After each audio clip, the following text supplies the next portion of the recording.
Computer work.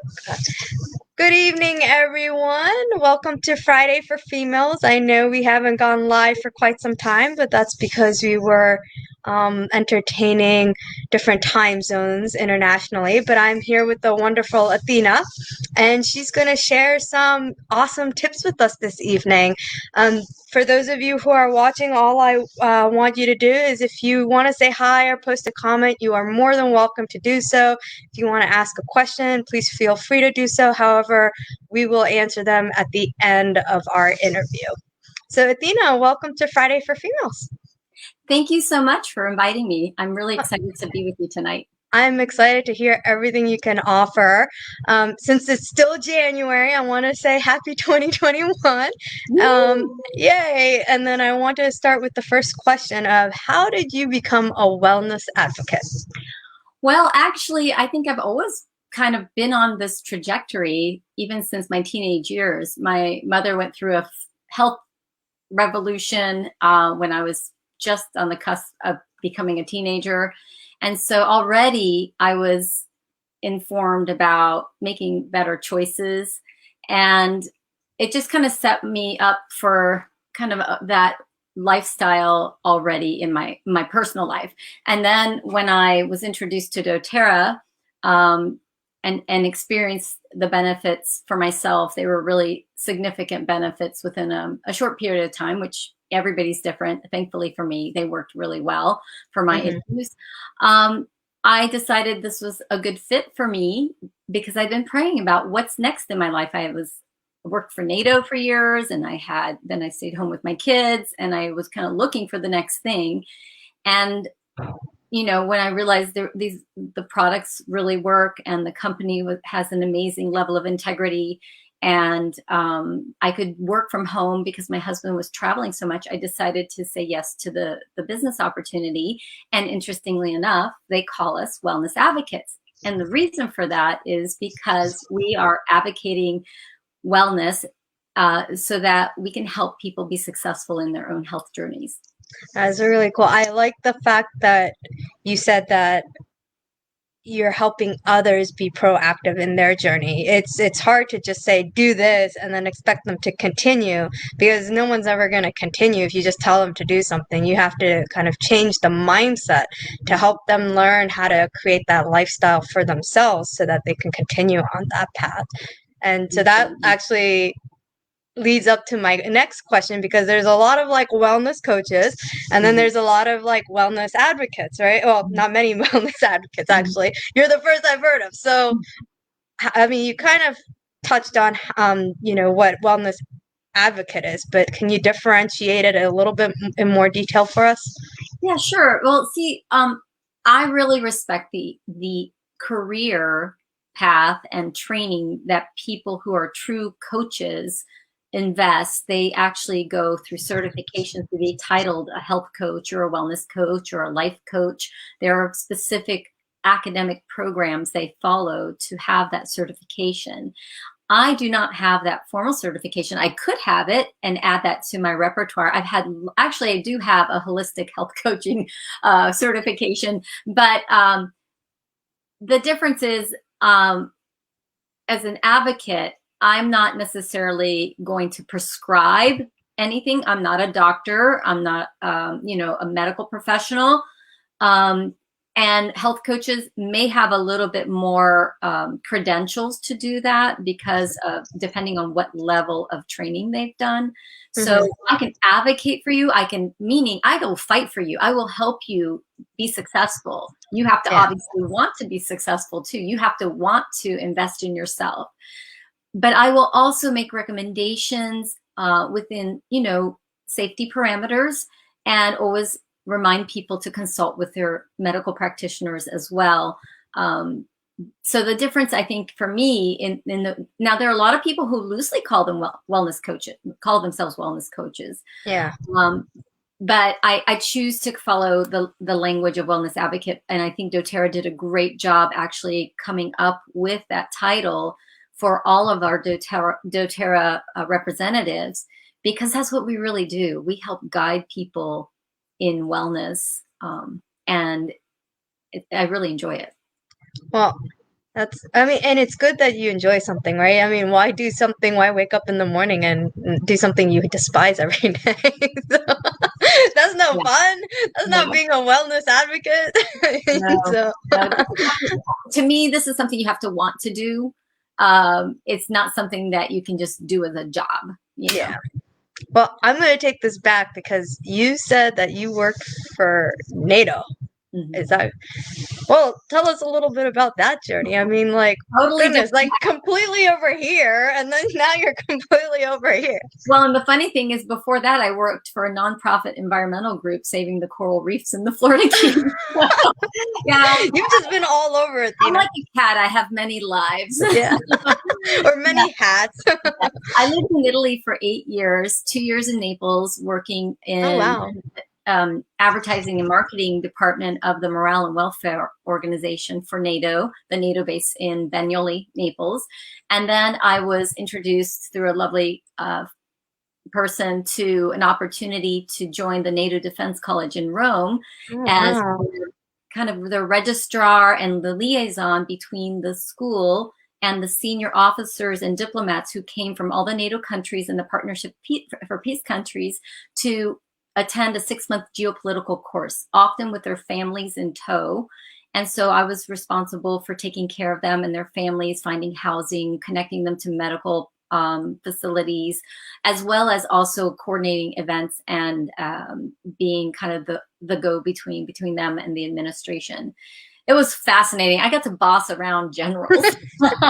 You had fun, I can tell. Yeah. No, but that it probably gave you so much experience, especially having to be in Italy, and that must have been very eye-opening, to be in a different country and to learn about their culture, but then simultaneously doing this awesome thing, about helping people get acclimated. Well, So, I definitely love travel, and I half Greek, half Italian. I speak fluent French and Italian, so it's been I Italy is my happy place. I definitely need a pied a terre there one day. we need to translate this interview in French now. There we go. Yes. Okay. I'm going to continue. How do you activate healing or healers in a person's home? So my mission is to empower healers in every home around the globe. Hmm. And how I do that is through education, a lot of hand holding in the beginning, providing resources. We have reference books that they can use to look up solutions, because I don't want to just tell you what to do. You Yeah. can give someone a fish or you can teach them to fish, right? Yeah. I want to help them understand that before there were ever doctors, people still naturally found solutions in their Yeah. environment for millennia. We use plants in all different ways. And we have lost the ability to really trust ourselves and be in touch with our intuition and our own inner knowledge. And so I love being able to give that power back to people. I'm not saying that takes the place of doctors. I mean, thanks to them, I went through breast cancer in 2007 and I'm still here. And I did the whole shebang. It wasn't necessarily my preference, but it was what was I needed to do at the time. And it has its place. If I broke my arm, oils would support the recovery, but it's not going to like attach my arm back on, Yeah. It's not magic beans. So I empower people in their homes to learn how to kind of be in tune with themselves, be in tune with their children if they have children, and be able to know where the resources are to find solutions right at their fingertips. Because I'll give you if I can take the minute, I'll give Yeah. you a quick example. Just recently, actually, both my husband and my daughter had a middle of the night crisis, and they were in severe pain for one reason or another. It was literally like 3 or 4 in the morning. Oh, I gosh. was able to grab my oils and apply them where they were needed, and they were able to go back to sleep and rest. And as a mother and a wife, for me, that is the greatest gift, to be able to do that for my family. Yeah. And that's what I want to give to other people. That's actually really cool. I like that. And I like how you brought it back to, yes, like you need doctors, but there's ways to heal yourself. I mean, there was a time where people used like the flowers and, different things to like generate healing. And we kind of need to come back to that baseline, of like just natural healing and not always depend on medications and like Tylenol, just Well, natural healing. I will say that the pendulum has swung back, from only allopathic medicine. But I also will say that it's about prevention mindset Yeah. and being prepared. So there's a lot we can do before we need to go the next step. And my daughter just had her wisdom teeth out. She had medication, but she also had oils to help to make sure she didn't have an infection in her mouth. She gargled every day, rinsed her mouth every day with On Guard blend, which is our protective blend, immune support blend, and in her saline solution. We applied oils topically to help with the pain. She never got super inflamed. She never got an infection. She just got a tiny bit of bruising, but nothing major. So they can complement each other. Yeah, that's awesome. Now, on a side note, outside of doTERRA, I see that you are a troop co-leader and a student mentor. What fun activities are you doing with them right now, and how do you manage your time? Well, actually, with I've been a Girl Scout co-leader since my oldest, who's almost 21, was 6. And now my baby is going to be 18 in March, and her senior troop is aging out. And so this year, we really haven't done that much because they have other things on their mind, like preparing for college, doing applications, finishing up keeping their grades up. But we did have a fall event where we did a charitable project in my backyard where they painted rocks for Suicide Prevention Rocks, which is an amazing program where they're raising awareness around suicide prevention by painting rocks that they could then leave along the path to maybe brighten someone's day, maybe kind of let them know they're not alone. The guy who's organizing it lost his son, and he actually is going to work on beating the Guinness Book of World Record in, I think, May with 10,000 rocks. So we did our little part painting some rocks. And then we also prepared handmade cards for women going through cancer through the Barnett Searing National Cancer Foundation, which I'm on the board of. And so they go into these care packages for women who've been nominated who are going through cancer. So that was something really nice to do. We did it safely outside, socially distant, but we unfortunately haven't been able to do. We were supposed to go on a cruise last summer. That didn't happen. But I couldn't do it without really partnering with other phenomenal women. My co-leader in my current troop is the guru who does all the stuff that, that's just her passion. And so I have to say in this particular instance, she's been taking the lead more and I'm more in a supportive role. In the previous troop, it was a little bit more equal. But I will say that how do I get it all done? Well, and manage my time as best I can. I try to be organized, but also sometimes I just have to give myself grace and say, what can really not be done right now? What is the priority at this moment and what can wait, and what's, and so I just have to sometimes not, just accept that I'm only human. Well, I like that you say that because sometimes it's so hard for people to just say no. Like I can't do this like today or right now. Like they want to feel like they have to do everything because everyone's looking up to them to do everything. But being part of a leader is also stepping back and knowing that you can't do it and you have to say no sometimes. And you also have to know how to really recruit other people. Honestly, I believe in a volunteer army, that it takes a village, and in everything we do, whether it's in our home, in our community, in our business, it's always better with others. More of collaboration versus competition. And so in whatever I do, I love involving other people and having everybody kind of work together. And that's fun too because you learn from each other and you have fun with each other, and then you achieve success. Mhm. Someone might see something in a different way and it could make the event even better. Absolutely. You Uh, have to be open to that too. Yeah. well, out of all the work that you have done, which did you learn most from, and why, and what specifically did you learn from it? Well, I think first of all, the one thing that I think taught me the most in life has been parenting. You know, it's the school of hard knocks from the get go. Full immersion, no turning back. You just got to make it work, right? And it teaches you. It taught me to be to lower my expectations. You know, sometimes I can be. I call myself a theoretical perfectionist. I'd like things to be a certain way, but you know, it doesn't always work out that way. Yeah. It taught me to be flexible, tolerant, patient. Am I successful all the time? Not always.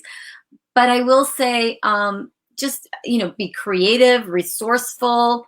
Um, you know, it's taught me all of that. So parenting definitely was like a full force education.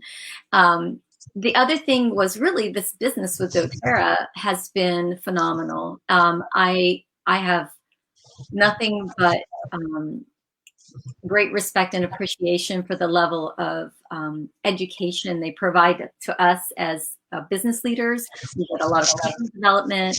They actually have incorporated the Gallup Strengths Finders throughout the whole company and encourage us all to take the assessment and work with our strengths in our business. And Hmm. it's an excellent way of looking at life when you focus on what you're wired to do instead of saying I'm not good at this, I'm not good at that. It you know, it doesn't, it's so disempowering. Also you know, a ton of product education and business education. So, and all the private things I've done to help me be a better business person and a better wellness educator, advocate, it's really just an encompassing experience that I've thoroughly enjoyed, and I feel it has really spilled over in a positive way into every aspect of my life. That's amazing. Kids are definitely a great education right there. You have no manual; it's always changing. You never know what the next day will bring, but each day it's like another page in the book of learning. Mhm. So yeah, Wash, rinse, and repeat. and they definitely teach you how they make you just change yourself. Like whoever, like if you're like that rigid person, you can't be that. You know, if you're overly relaxed, can't be that either. So Mhm. you have to find that middle ground, and they'll catch you on it too. Oh yeah. And now I have young adults. Boy, it's a whole different. I mean, again, I've evolved as I've become, you know, a parent of teens and now young adults, and it's more about collaboration. It's Yeah, not, you can't twist arms anymore. You have to get buy-in, yeah, you know, and that's been really great because it's a great lesson in life, especially when you work with people who volunteer to do their business with you or yeah. who want to, you know, have these health solutions.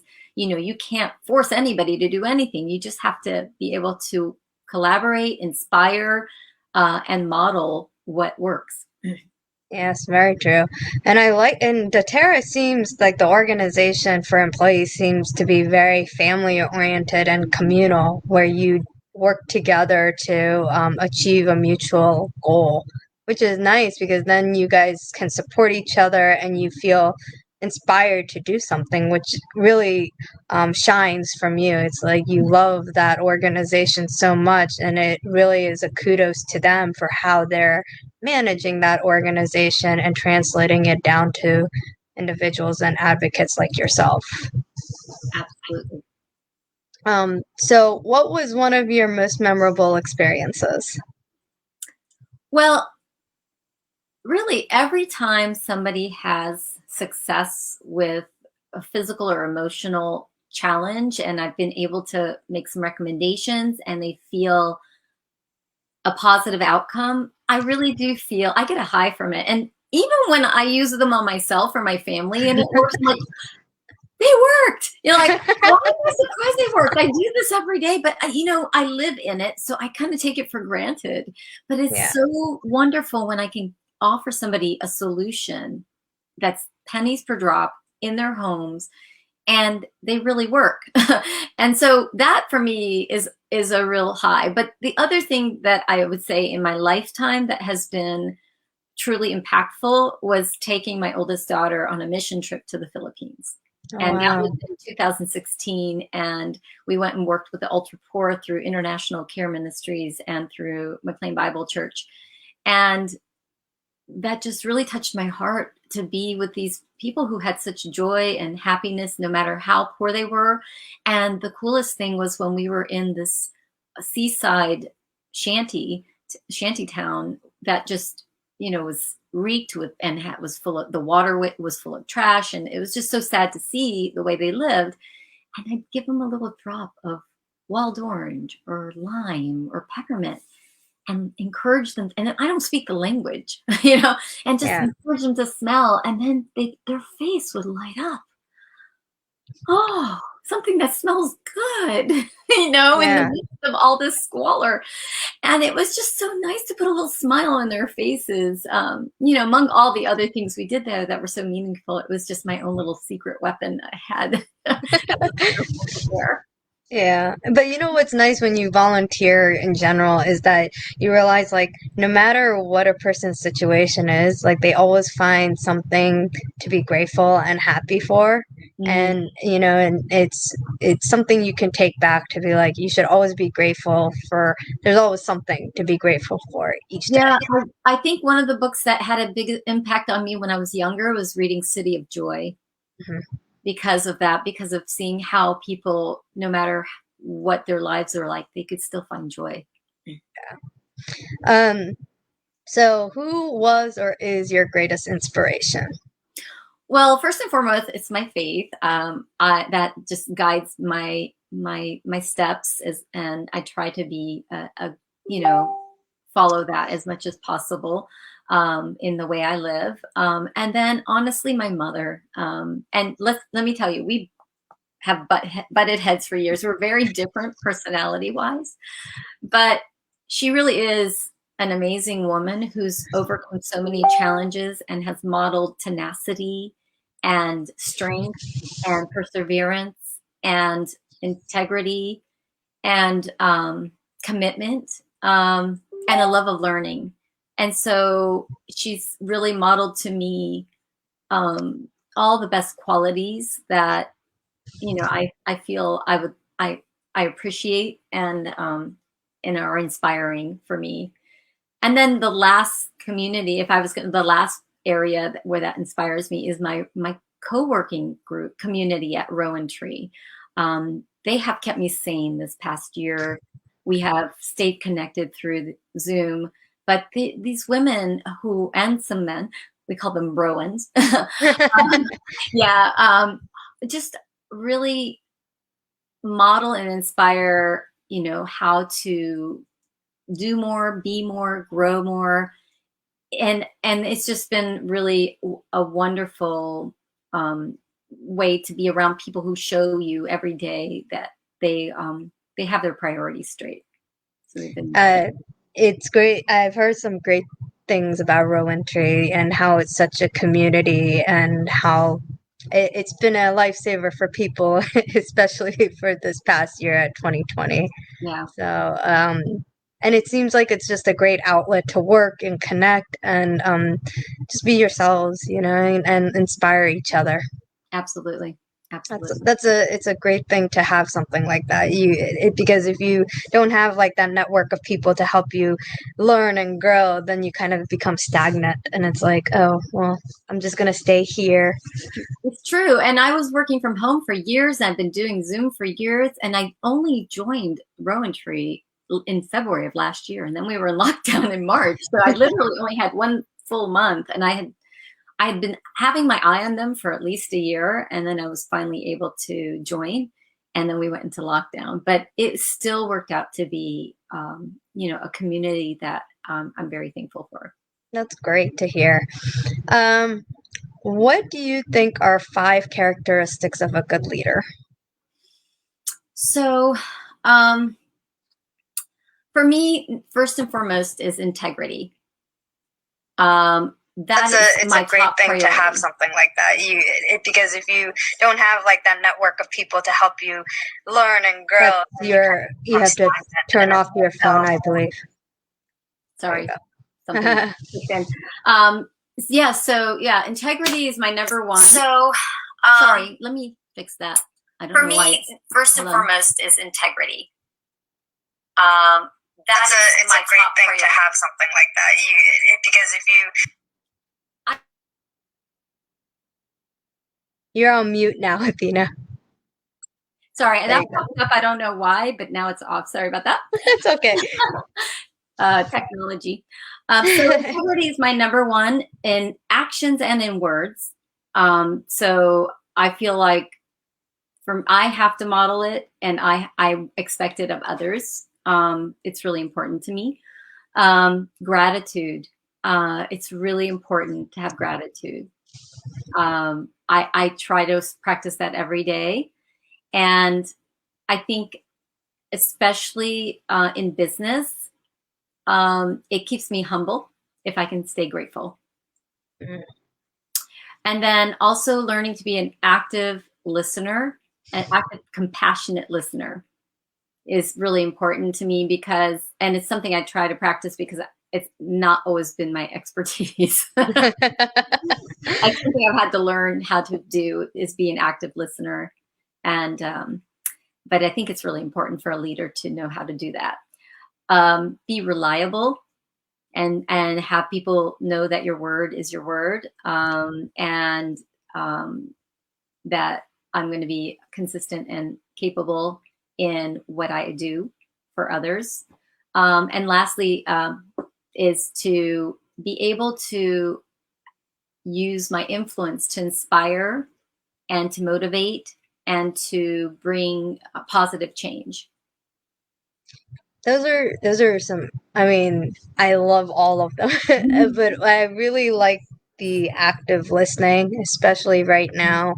I think sometimes we tune each other out, especially with Zoom and a lot of the virtual learning. It's hard to tune in and really try to understand what a person is saying. That's why we need Intune. And there you go. That's it. But when you listen, and I mean, not only just listen to what they're saying, but listen to the nonverbal cues as well, and really try to gauge what that person needs or wants or is feeling, you can have a more meaningful conversation. And so I think active listening and compassionate listening is very important. Just sometimes just sitting down and hearing that person out and making sure that they feel like, oh, you're truly listening is important. But I also like the fact that you said integrity, because it is about what you say and what you do. It ties into honesty. You do what you say and you act in the way that you believe, because people watch that. If you're saying one thing and then you're doing something the polar opposite of it, well, how's that being a leader? So absolutely. Your skill sets were I love them.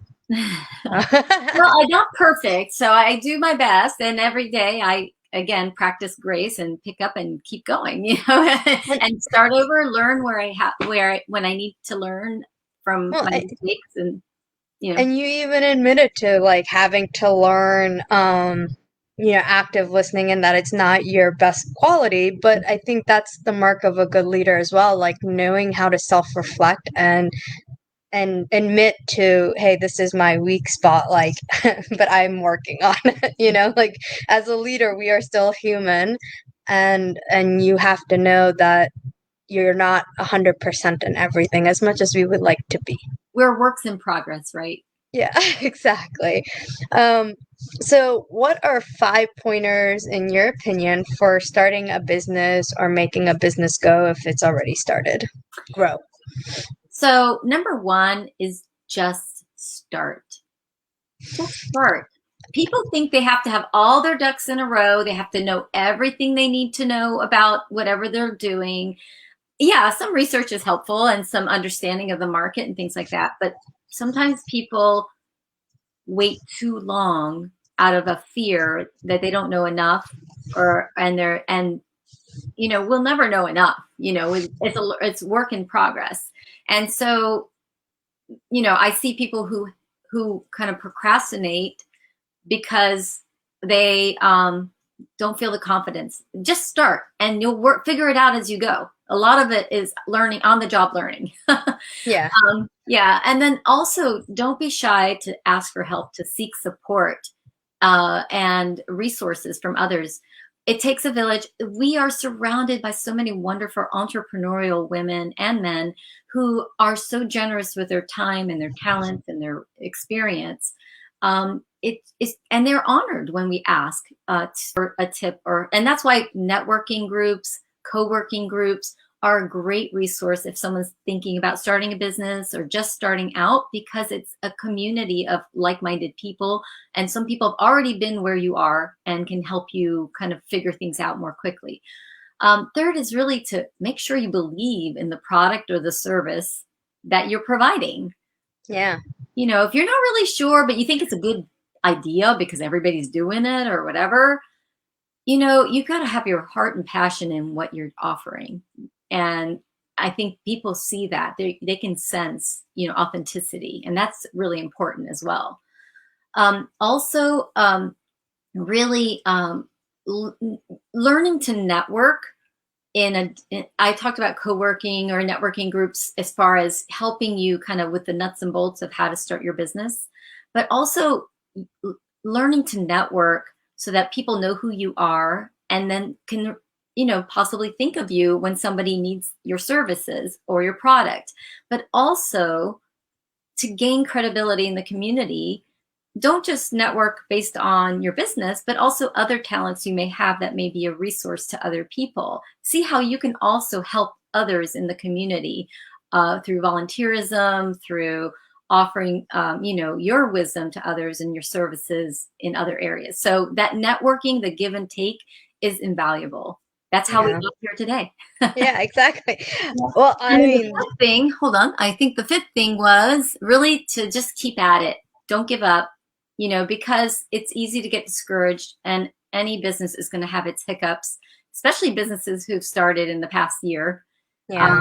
And just, obviously there's a time when maybe it's not going to work, but I hope it's not the case. But we just need to also have some stick-to-itiveness and keep at it. No, you're right. And I think you touched on so many things. Like, there's a lot of fear that comes into starting a business. But I think coupled with if you're passionate about something, then that passion can go back to just start it and just work hard. And like you said, like when you speak about Tara, like that passion, just like you can tell, like Athena, she loves the Terra, and that's what has to like translate out when you're talking about your business, because if that comes out, then like the money side will just come, like because they see your joy and your love for what you do. So Thank you. Yeah. well, Athena, this was very insightful, and I really enjoyed speaking with you this evening. And I thank you for coming on OSA Friday for Females. And if anyone else would like to participate, you don't have to have your own business to do so. Please send me a message, and we can get you going with it. So everyone have a happy Friday. Stay safe in the snow that might be coming along our way, and take care. Thank you so much. You're welcome. Have a great weekend. You too.